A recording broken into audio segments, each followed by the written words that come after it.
recite a majlis on the topic, the biography of Imam Musa Kazim and his musibat. So I'm going to ask Brother Naeem to please come and start the majlis. پر خوشنود امام زمانہ بلند تر صلوات اللہم صلی علی محمد لے محمد. ایک مرثیہ پڑھ دیتے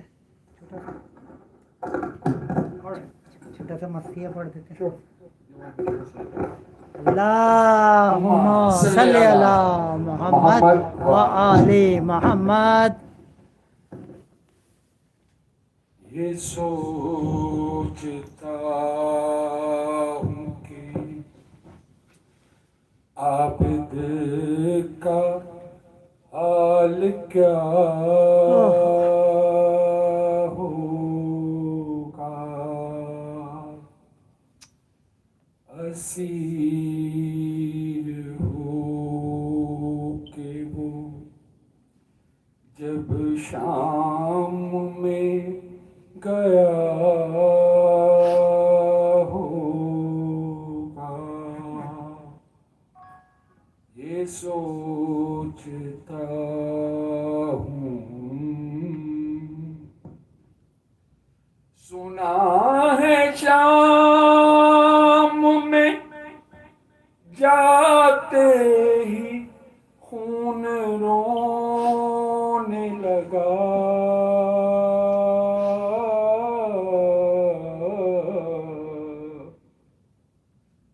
سنا ہے شام میں جاتے ہی خون رونے لگا.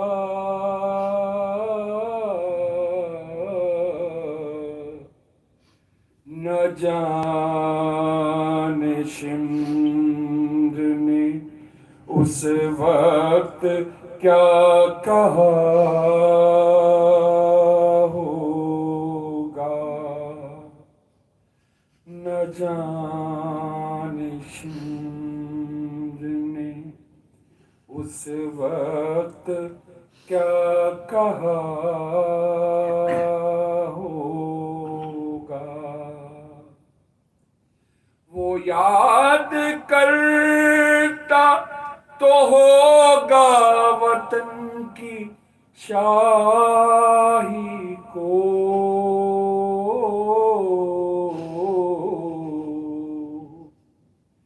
وہ یاد کرتا تو ہوگا وطن کی شاہی کو.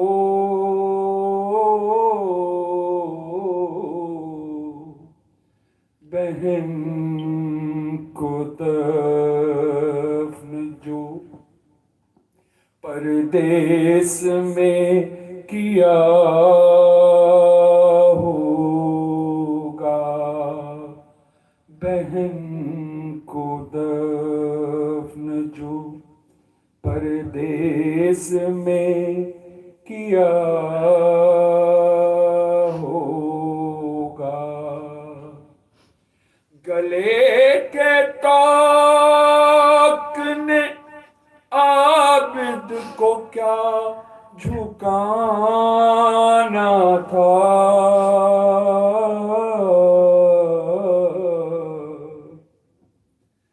گلے کے طوق نے عابد کو کیا جھکانا تھا.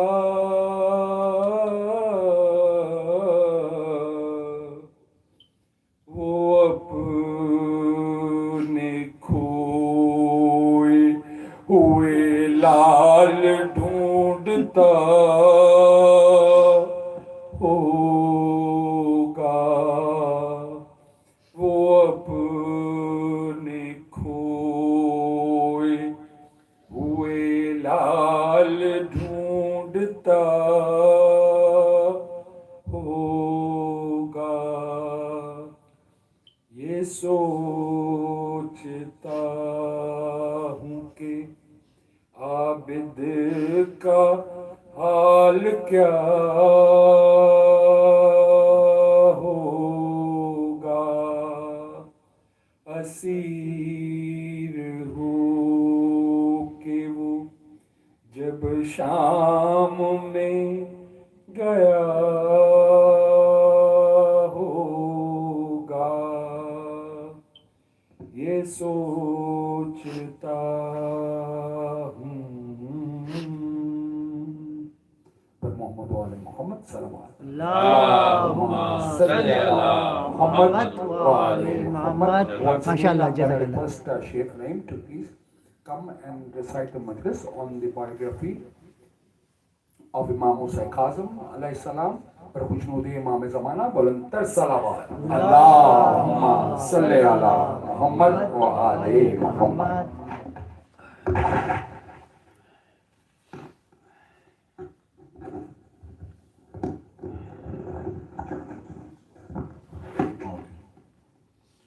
Bismillah.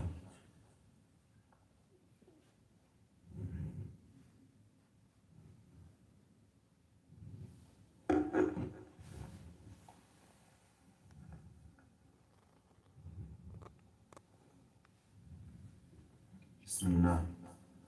Bismillah. Okay. أعوذ بالله من الشيطان الرجيم. بسم الله الرحمن الرحيم. إن الله وملائكته يصلون على النبي يا أيها الذين آمنوا صلوا عليه وسلموا تسليما. اللهم صل على محمد وآل محمد. بسم الله الرحمن الرحيم. ألف لام ميم. ذلك الكتاب لا ريب فيه هدى للمتقين الذين يؤمنون بالغيب ويقيمون الصلاة ومما رزقناهم ينفقون. صدق الله العلي العظيم. صلى الله على محمد وآل محمد. اللهم صل على محمد وآل محمد. صلى الله عليك يا رسول الله. صلى الله عليك يا مظلوم كربلاء. صلى الله عليك. صلى الله عليك يا شهيد كربلاء. يا ليتنا كنا معكم فنفوز فوزا والله فوزا عظيما. صلى الله على محمد وآل محمد. اللهم صل على محمد وآل محمد. Brothers and sisters in Islam, Assalamu alaikum wa rahmatullahi wa Alaikum barakatuh. salam. Before we begin, we'd like to send our condolences to the Muslim Ummah and the Imam of our time, Imam Sharif, اللهم صل على محمد وآل محمد. for the death of anniversary of our seventh Imam, Imam Musa Kazim alayhi salam. اللهم صل على محمد وآل محمد. As we know today, the topic will be regarding and highlighting Imam Musa Kazim alayhi salam, which is our seventh Imam, the seventh out of 12 Imams that we have according to the Shia doctrine. When one wants to look at a life or study a biography of someone or of an individual, if we study the biography of the prophets, if we study the biographies of all the Imams and all those who are Sayyidat al-Nisa al-Alameen, if we study, اللهم صل على محمد وآل محمد. we will notice a a lot of things that they have in common, but they're always highlighted upon one thing. For example, when we look at Imam Sajjad alayhi salam, our fourth Imam, he's known for what? He's known for his patience, his forbearance. And the reason why he's called Imam Sajjad is because he used to spend most of his days in prayers, in sujood, thanking Allah subhanahu wa ta'ala. When we look at Imam Hassan al-Mushtaba, we know certain qualities from him. We take certain qualities from him, meaning his character, how it resembles Rasulullah sallallahu alaihi wasallam. Allahumma salli ala Muhammad wa ali Muhammad. And we see how he was smart when it came to politics. Although all the Imams were smart when it came to politics, but when it came to Imam Hassan alayhi salam, we know that he never stood up against the oppressed party. But yet, when we actually read, we will learn that he actually wanted to stand up against the oppressed party. But what was stopping him? What was stopping him was the certain supporters that he lacked. People lacked in supporting Imam Hussein alayhi salam. He was ready to go against Muawiyah, right? So it's not like Imam Hassan alayhi salam, no. He didn't want to. He wanted to. But he didn't have enough supporters to do so. And when we go to Imam Hussein alayhi salam, we will see the tragedies of Karbala and how he stood up and he fought injustice in the land of Karbala. When we look at Imam Ali alayhi salam, we see many wonderful things about him, right? When we were to say, tell me a story about Imam Ali alayhi salam, someone will say, which story do you want to hear? Do you want to hear the story that he lifted the door of Khandaq? Do you want to hear the story in Ghadir? Do you want to hear the story where he multiple times where he slept at the bed the bed of the Prophet sallallahu alaihi wasallam? Do you want to hear how he always used to bring food to the Prophet while he was in the cave? We will hear many stories highlighting these individuals, right? So when we look at Imam Musa Kazim alayhi salam, our seventh Imam, we will see certain similarities that highlights only him. And these are the things that I'd like to focus on after Allah sallallahu Muhammadin wa ali Allahumma salli ala Muhammad wa ali Muhammad. As we mentioned, he's the seventh Imam, meaning who's his father? Our sixth Imam, Imam Jafar Sadiq alayhi salam. Allahumma salli ala Muhammad wa ali Muhammad. Like many of the Imams, he was born in the city of Medina. In Safar, 128 Hijri, and he was martyred in Baghdad, Iraq, on the 25th of Rajab, 183 Hijri. So he died when? At the age of 35 years. So he had 35 years he lived for, and he died at the age of 35. Most of us are older than the age of 35, right? Some of us are younger, right? And how did he die? We notice that most of our Imams are poisoned. Only Imam Ali died both ways. He was hit by the sword and poisoned, right? He was hit by a poisoned sword. So when we look at them, when we look at their lives, what did they do in order for the enemies to want them perished? In order for the enemies to want to kill them, right? They must have done something, but what is it that they did within their lives?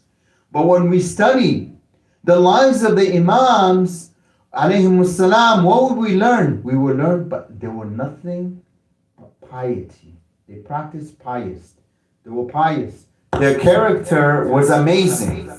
Their morals were good.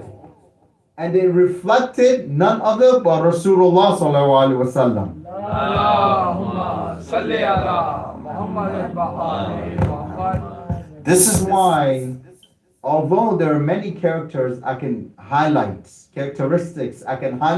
about Imam Musa Kazim alayhi salam. But there's one thing that he was known for. Remember how we said in the beginning, certain Imams were known for certain things, right? Imam Musa Kazim was known for one thing only. And this thing we can learn. Every single one of us can learn, including myself. Actually, especially myself, right? What's this one thing Imam Musa Kazim was known?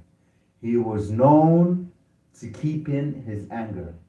He never showed his anger towards the people. Never. Always. Even though he got abused. Even though people were verbally harassing him, physically harassing him, to the point that the Sahabas, his companions, were to come to him and be like, do you want us to avenge you? Do you want us to go and get them for you? Do you want us to do this to them? We understand you can't do it, but we can do it for you. The Imam's like, no. Leave them. Let them be. And at the same time, the Imams used to pray for them. Imam Musa Kazim, as we read his biography, most of his life was spent where? In jail. From one jail to another jail. One jail to another jail. One jail to another jail, right? When he was in jail, they put him in the dark. It's like a pit, right? They put him in the pit, in the hole. They'll call it a hole. In this day and age, the prison that's full of darkness is the hole. So they'll put him in the hole. He won't know what day it is, what time of day it is. He doesn't know if it's nighttime or daytime. Now the question is, how did he pray? Obviously, he's the Imam. He knows the time of prayers. He knows the importance of prayers. This is his character. And there are some that say that even some guards used to go to him like, Imam, this is the time right now. He knew the time. But even some guards showed kindness towards him. To the point that Harun were asking the guards to kill him. They're like, go kill him. Go kill him. They respected the Imam so much, they're like, no. We won't kill the Imam. We will not be responsible for the Imam's blood to be on our hands. So you see, even his enemies respected them. Even his enemies respected Imam Musa Kazim alayhi salam. Sallallahu alayhi wa. So when you see how when he was abused, he was patient. He practiced patience. Nowadays, we get abused by someone. We want to lash out in anger, right? We want to show them who's boss, right? We want to show them that we are the ones in charge, right? It's like, have you ever seen two dogs fighting? They're both barking at each other. Nothing is getting resolved. They bark, they get tired, and then they move on. What's settled? Nothing, right? It's just which dog barks the loudest. Now, if I want to go yell at someone or get in arguments, it's that same concept. It's whoever barks the loudest is the strongest, right? He's the alpha male, you can say it. So if the person yells the loudest, he's the alpha male. If I yell the loudest, he's the alpha male. But what did we learn from this? Nothing. The only thing that I gained from this is actually negativity. Lost my voice, right? Anger is tied to a lot of things that are not good for us. That's why we're told when you're angry, we sit down. If we are still angry, while we're sitting down, we get up and we go do wudu. If the person is still angry, then they lie down. And at this point, if they're still angry, then they go for a walk. Right? When we look into the medical terms, how anger can affect someone, they'll have high blood pressure, right? Diabetes. to the point that even the immune system will get weak. Then we'll wonder, why is it that I'm always getting sick? Why is my immune system so weak? If this is the case, then I have to evaluate myself as a person. Do I get angry easily? If this is the case, then I have to stop, because my immune system now is in jeopardy. My health is in jeopardy, right? Now, I understand people get us mad, but what do? We sit down and we talk to them in a polite manner. And this is what the Imam used to do. Imam Musa Kazim alayhi salam. Allahumma salli ala Muhammadin wa ali Muhammad. Imam Ali alayhi salam has said, the most powerful person is the one who is victorious over his anger with his forbearance. What does this mean? He says the most powerful person is not the loudest. The most powerful person is not the one who is the strongest. The most powerful person is the one who is able to control their anger and have patience. Right?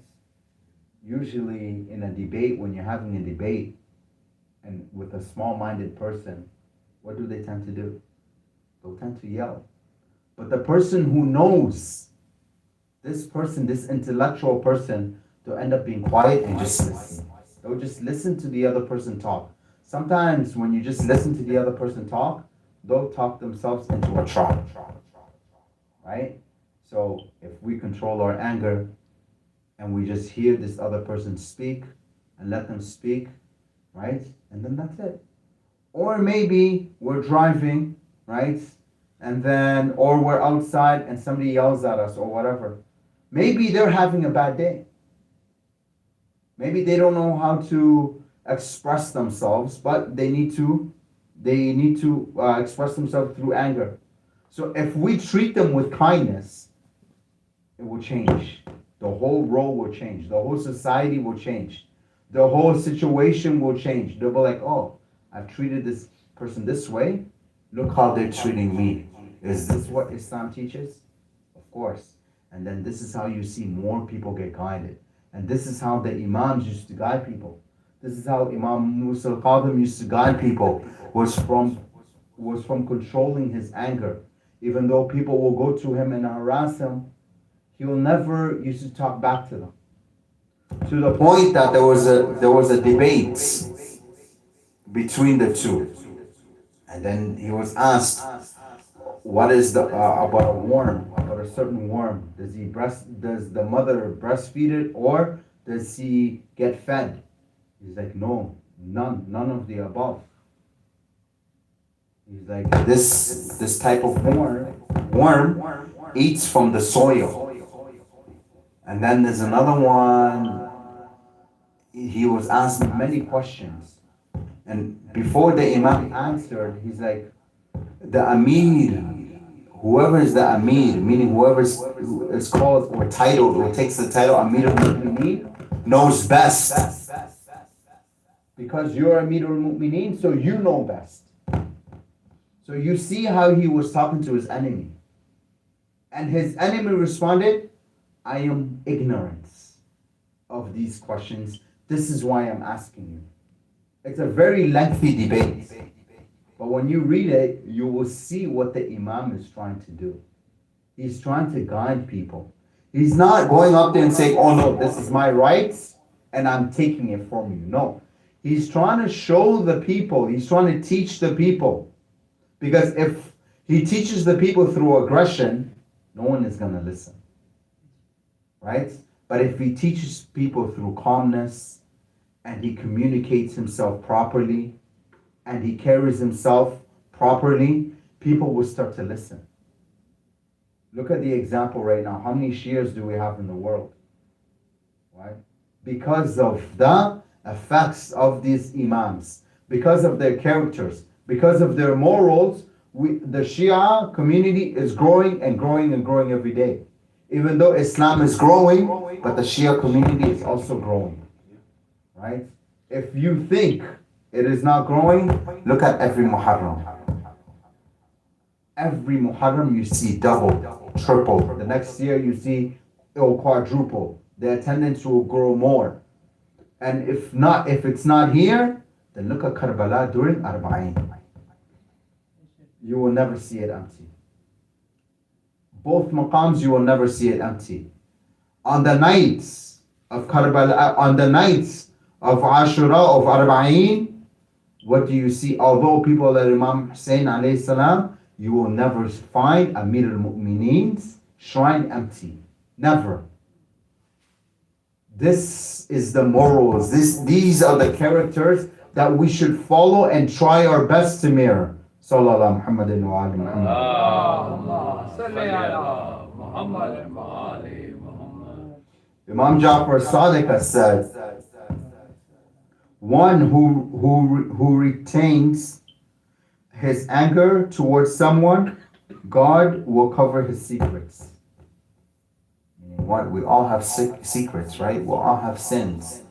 So if we refrain from getting angry to someone or getting mad at someone, Allah subhanahu wa ta'ala will cover my sins so no one can see them. Or no one can know about my sins. Allah subhanahu wa ta'ala will keep it a secret. It will only be between me and Him. And no one else will know. Allahumma salli ala Muhammadin wa ali Muhammad. Now, Imam Muhammad Baqir alayhi salam has given us an advice. This advice was practiced by all the Imams. And obvious, we should also practice it. He says, whoever is angry with someone, let him sit down immediately. If he is standing, for indeed, doing so will repel from him the uncleanness of the shaitan. And whoever gets angry with his family member, let him approach and gently touch him or touch them, whoever they're angry with. For the feeling of family affiliation, when stimulated by touch, induces calmness. For example, I'll give you a perfect example. If we're mad, if the husbands are mad at the wives, right? Or vice versa. Or if the child is mad at the parents, or vice versa, the best thing to do is go to them and just hold their hand very gently like this. Us doing this will release dopamines from our brain, and it will make the person happy. Just by holding their hand. Simple as that. Right? This induces calmness into the relationship that we have with our spouses, with our children, and with our family members.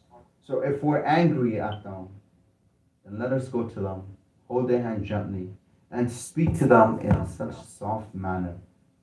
Because when we do this, especially as parents, our children will see this and they will mimic it.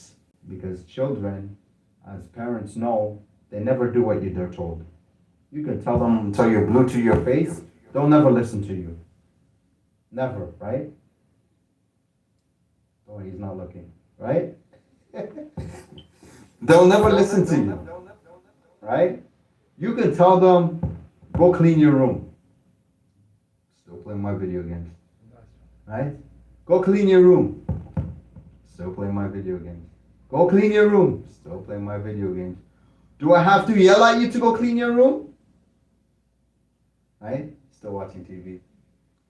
Go, I get up, I grab something to eat, right? Still on my video games.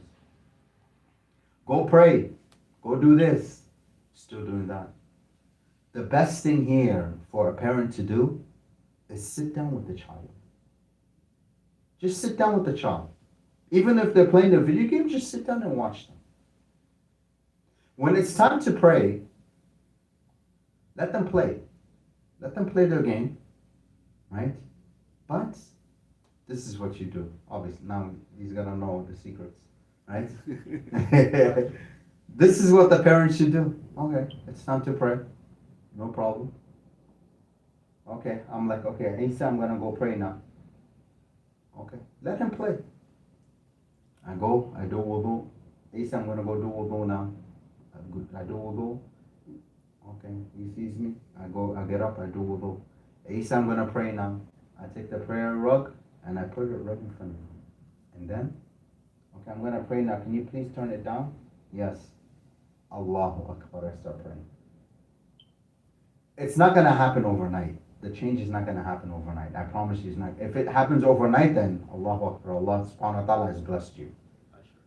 But it will eventually happen as they grow older. And when they move on and live on their own, they will remember this. Subconsciously, they will remember this.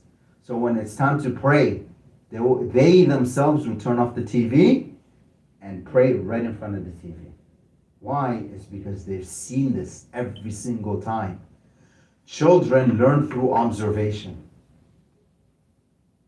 not through words. We can tell them all we want. They won't hear us. It's, sometimes we say it goes here and it comes out the other side, right? Well, you know what? It doesn't even go in to come on the other side. It just goes here, stops, either makes a U-turn or goes over and goes away. It doesn't even go in, right? So the best thing is let them see us what we're doing. Instead of us being angry with them, instead of us yelling at them, because this gets us nowhere. It's a power struggle. In psychology, we say the best way of a power struggle is what? Never get into one. The best way out of a power struggle is never get into one. Why?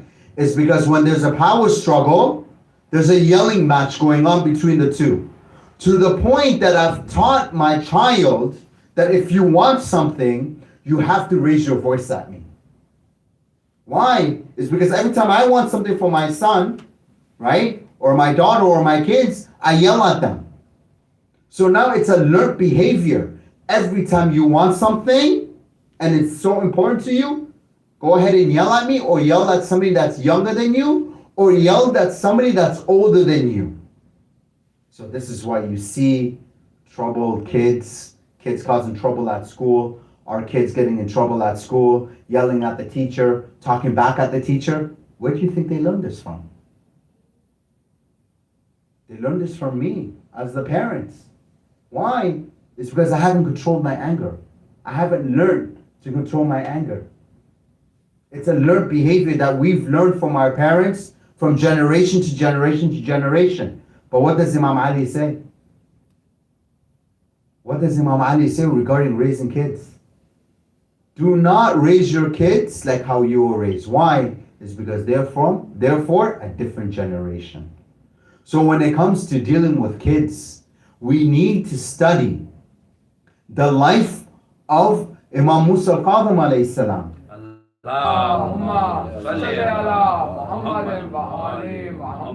If we understand his biographies, if we understand his character and how he dealt with people, we will understand how we deal with our own children and how we deal with others, especially those who are our enemies, or especially those who are angry with us. Because it's so easy for me to treat my best friend or to treat my friends or the people I love with kindness, right?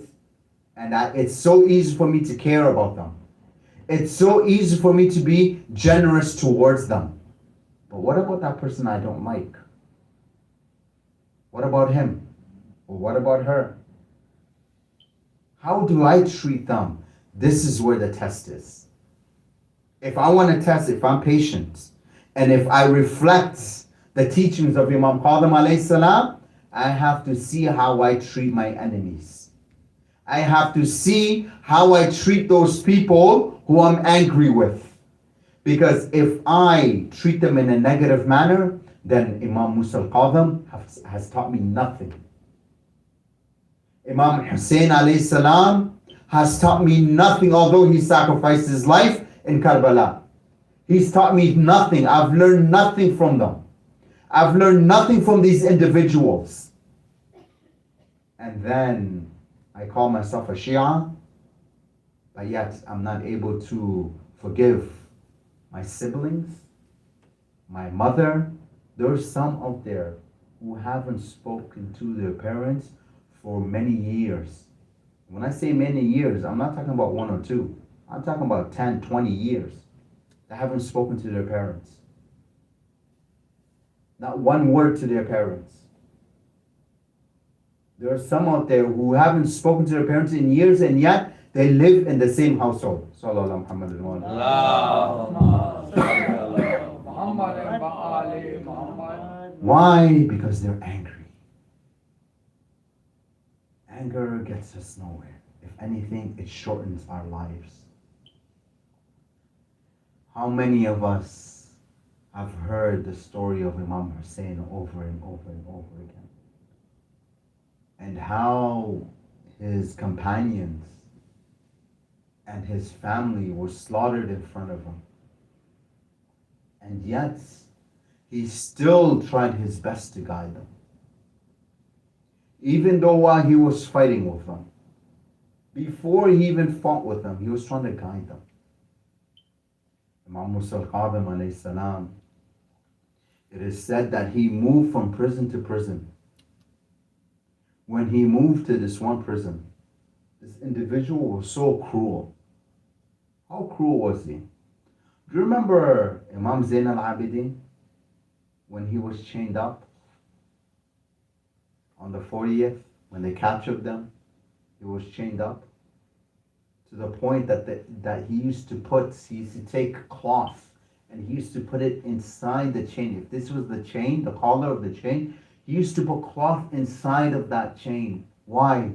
Because the heat was melting his skin. His skin was coming on that chain. That's how hot it was. And these are the enemies of Allah. And yet he still treated them with respect. He still tried to guide them. Imam Musa Kazim alayhi salam, when he was in this individual's prison, because he was moved. And when he was moved, they put this chain around him. This time not on his neck, on his ankles. To the point that his ankles broke. His ankles broke. And when his ankles broke, he still prayed. He still had patience. He wasn't angry. He still prayed towards Allah subhanahu wa ta'ala. And this person really was a nawasib. He really hated the Ahlul Bayt alayhi salam. But yet, his guards treated Imam Musa al-Kazim with respect. Even he was telling them, go kill him. He's like, no, I'm not going to go kill him. To the point that he was poisoned. When he was poisoned, he was lying on the ground. Who do we remember lying on the ground? At least we can say Imam Musa al-Kazim had people around him. But when we look at Imam Hussein alayhi salam, when he was lying on the ground on the plains of Karbala, who was there for him? Who was there for Imam Hussein alayhi salam when he was there? The enemies were surrounded. He was surrounded by the enemies. The enemies started surrounding him. They started attacking his camp. To the point that even some people converted to Islam that day. They're like, you're Hussein? They're like, yes. They did the Shahada. And then they started defending the Imam.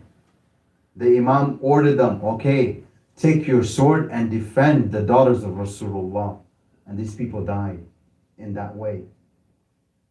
But when you look at Imam Hussein, he's on the plains of Karbala. He's lying down there. No one to help him with, no supporters. What do these individuals do? These individuals, not only that you killed him. Not only that you massacred the grandsons and the grandchildren of Rasulullah, but now, okay, you've won the war. Leave. No, they want more. This is how you know these people are the enemies of Rasulullah. This is how you know these are the enemies of Allah subhanahu wa ta'ala. Because they don't want just that. They want more. It wasn't just that. It wasn't just the killing. It wasn't just the Khalifa. It wasn't just the Khilafah they were fighting for. No. They wanted more. They wanted blood. These individuals wanted blood. Okay, you got your blood. Now you have shimmer coming. Allah subhanahu wa ta'ala curse him. You have this individual coming. He sits on the chest of Abu Abdullah. He takes out a dagger. He starts stabbing him. Not only that, he starts stabbing him. He starts hitting him. People start throwing rocks at the Imam. People start hitting him with spears. To the point that the Imam's his beard was dyed with his blood. Imagine, your beard dyed with blood. I can hardly get this wet, like soaking wet. Imagine the Imam's beard dyed with his blood. Shimr then took out that dagger and started going towards the Imam's neck. He started beheading the Imam. Not only that you behead the Imam, you start putting his head on the spear. When it got to the castle of Yazid, what did he do? He starts hitting the lips of the Imam. He starts hitting the lips of the Imam. He starts playing a game that's haram on top of his head. He starts playing chess on the head of the Imam. Right? This is one of the reasons why chess is haram. He starts playing this game on the head of the Imam. When Sayyidah Ruqayya asked for her father, what happened? They took the head of her father to her.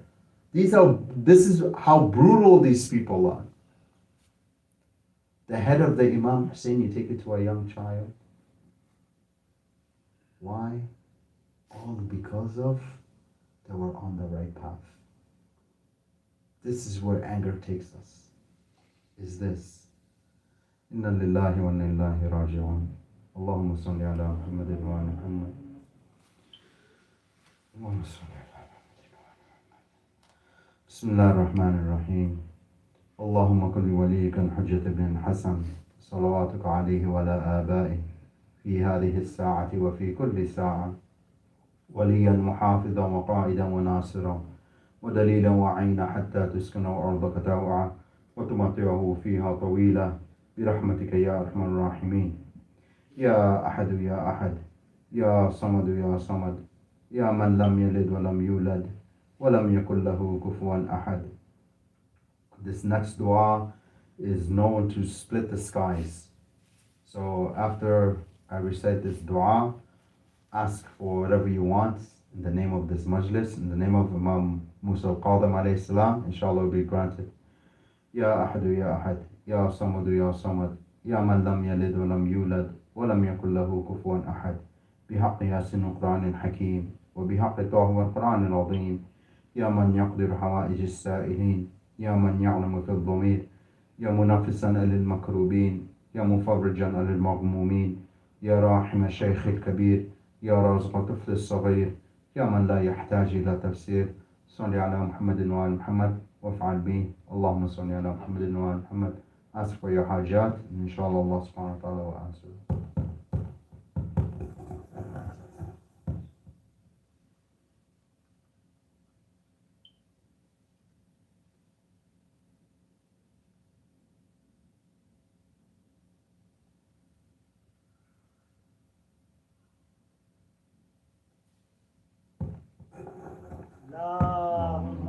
صل على محمد محمد Also, if I can request everyone to recite Surah Al-Fatiha, all those who have passed away, especially from this community. For those who have donated the food, the organizers, may Allah subhanahu wa ta'ala bless them. If you can please recite Surah Al-Fatiha after Allah, Sallallahu Muhammadin wa ala Muhammad. اللهم صل على محمد وآل محمد.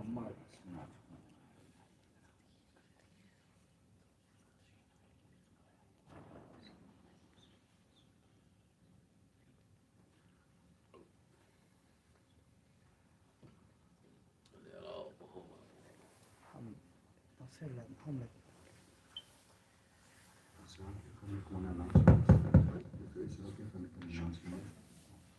Sorry guys, I know you guys probably tired to hear my voice.